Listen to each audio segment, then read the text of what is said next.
This pass a little bit stronger for Getz. Getz feeding it across for Penn, looking for the hat trick, working against Mahoney. Penn, reverse hit, shot, and a score! Emily Penn, the hat trick, and MIT pushes the lead back to 3. Ahead for Tregenny. Tregenny has O'Brien out wide. O'Brien one-on-one with the goalie shot, and a big save by Ristello. Pass up top for Maddie Wood. Wood will slide it across for Crowley. Crowley's pass to the near side, tapped home!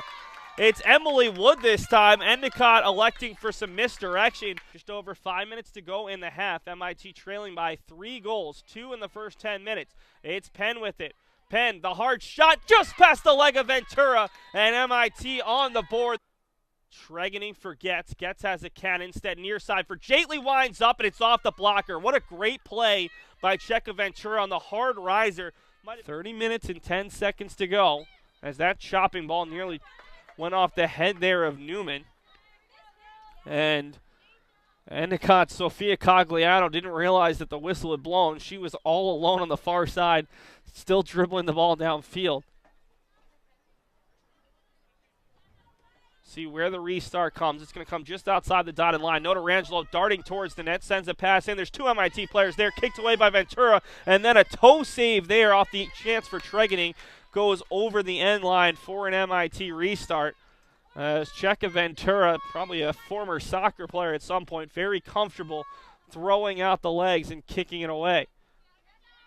Coffin out wide for Notarangelo, was able to chase that one down. Centering feed into the circle, bouncing ball still loose. And who's there but Ventura, tipped home by Penn, and it's a 3-2 game.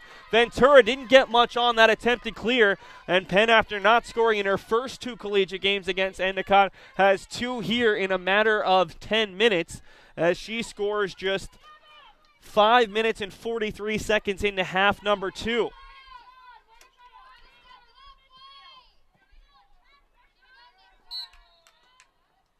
Those 2 goals by Penn actually separated by 10 minutes and 37 seconds if you want to be 100% precise. But 2 big ones from Emily Penn, who's up to 8 on the season. MIT makes a substitution out of the goal.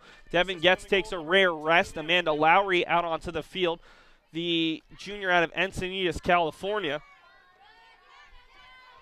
Endicott trying to respond. MIT with back-to-back goals after giving up 3 to start this contest. Taylor Gray, a big break up there as Endicott had momentum, and then Gray can't get anything on that pass. Broken up, and it's controlled by Crowley. Crowley's pass knocked down by Higuchi.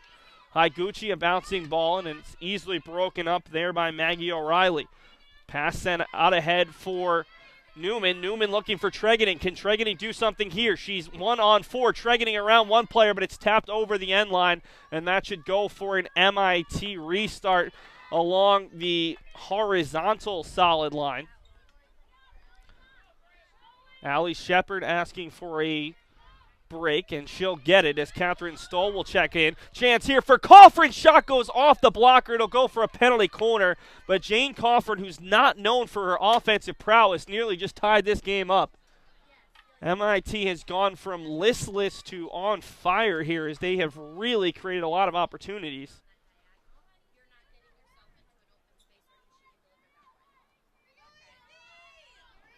Amanda Lowry calling out directions here. MIT went short the last time from this near corner. We'll see if they go to Tregenny or if they go up top. Lowry trying to find Higuchi. Higuchi sends it across all the way for Krishna Jaitley. Lifts it, but way too high there as she actually finds the back of the soccer net. It's out there for intramurals well behind the field hockey net. It was a good idea there by Jaitley, but her lift went about 3 to 4 feet over the crossbar on the field hockey field.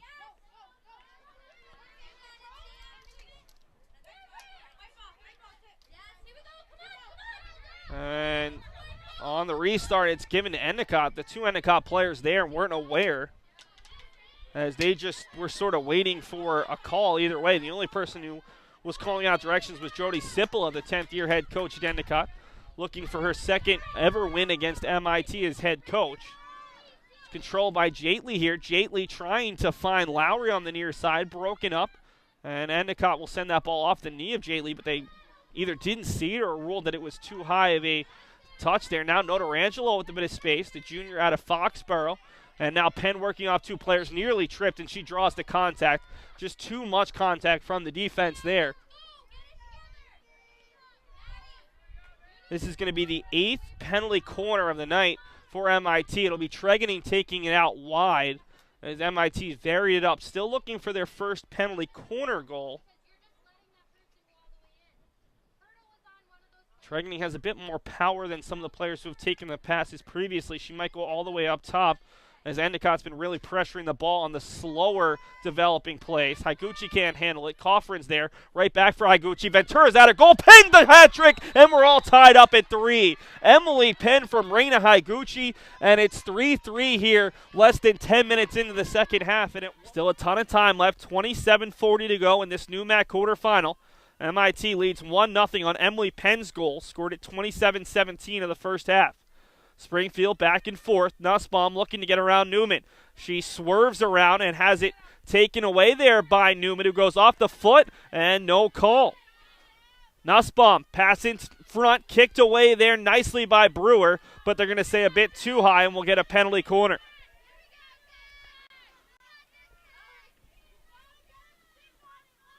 This is the 5th now of the game for Springfield, 2nd of the half, and it will be Shepard coming off, who looks a little bit beaten up at this point after taking that big collision. It'll be Conley as the injector. Coffrin has to wait to check in. Taylor Conley, the freshman, up top to the far side, looking for Kennedy. Once again fakes it, knocked down by Notarangelo. Katie Notarangelo has broken up both of the penalty corner opportunities for MIT, as MIT has another player slip with the ball. This time it's Higuchi. I haven't been on the turf in close to 2 hours. It didn't seem too slippery back then, but clearly it's affecting the play a bit here in the second half. We've seen more players go down here in the opening 10 minutes of the second half than we saw in the entire first half. Infraction called against Springfield. Chance for MIT. Gets his pass, gets tipped up, but Penn able to handle it nonetheless. Penn inside the circle, looking to get a turn, was pushed off the ball, and that's an easy call for the umpire, as it'll lead to penalty corner number 6 for MIT. Can the Engineers double their advantage here? 25:55 to go in regulation. It'll be Higuchi to put the ball in play.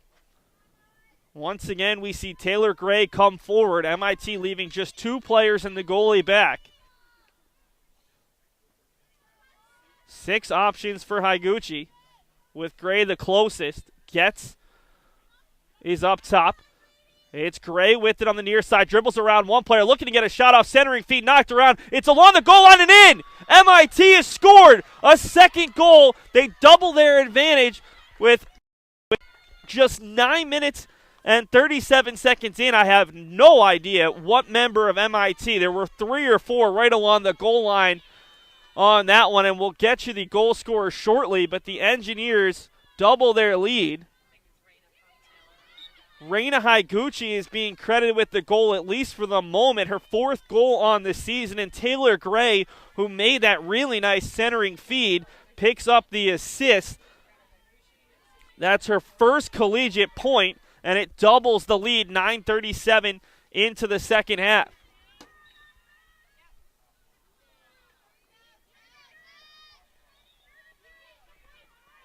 And now the infraction against Springfield inside the MIT circle, so trying to get a quick answer, but denied there.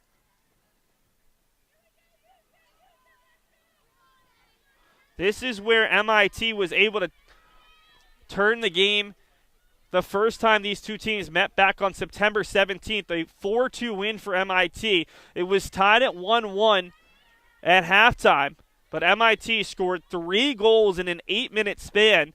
Reina Higuchi scored her first collegiate goal in that win, the second of the 4 goals. As Penn takes a ball in the face, didn't see it till the last second as there was a Springfield player's stick in her face, and it somehow missed the stick entirely, and it catches Penn in the face. Sadly, it's not the first time I've seen Emily take a ball in the face this season here at home, but such a tough player. There's no way she's checking out, as she right now will talk to the umpire. Obviously, player safety first. You have to wonder anytime a ball or a stick connects with the player's head, you have to wonder about a concussion. The last time she was taken off the field went under concussion protocol, was ruled her normal self by the MIT's training staff, but this time not even sent off. She appears to be okay. Ball played up top. It's controlled by Skinner as Springfield pushing more and more players forward now that they trail 2-0. Notarangelo ahead to Higuchi. Higuchi being given space here as she's getting help from Getz. Getz has Penn in the circle, tries to get around Skinner, and she does so. Can she get the ball in before the end line? McDonald diving on it, and it'll be a penalty corner there as McDonald racing over trying to break up the scoring attempt. Have that ball touch her foot, and it'll be the 7th penalty corner here for MIT. They scored on the last one, and really the biggest difference for MIT on their last couple penalty corners was adding Taylor Gray, an extra body there, and Gray was able to do a really great job shielding off a player and then got the assist on that last goal. As the national anthem being played over at Steinbrenner Stadium on the far side of the field. The women's soccer team in the NEWMAC quarterfinals against Wellesley gets a shot, bouncing ball. Emily Drake able to get a hip on that one, but it stays in the circle. It's Getz looking to find Higuchi, and it's cleared away there by Nussbaum. But once again, even Getz on that attempted shot looked like she almost lost her footing. Ball played into the circle. Notarangelo looking for Higuchi. Cleared out, and it'll be a foul on MIT. They lead 2-0. Goals from Emily Penn and Reina Higuchi.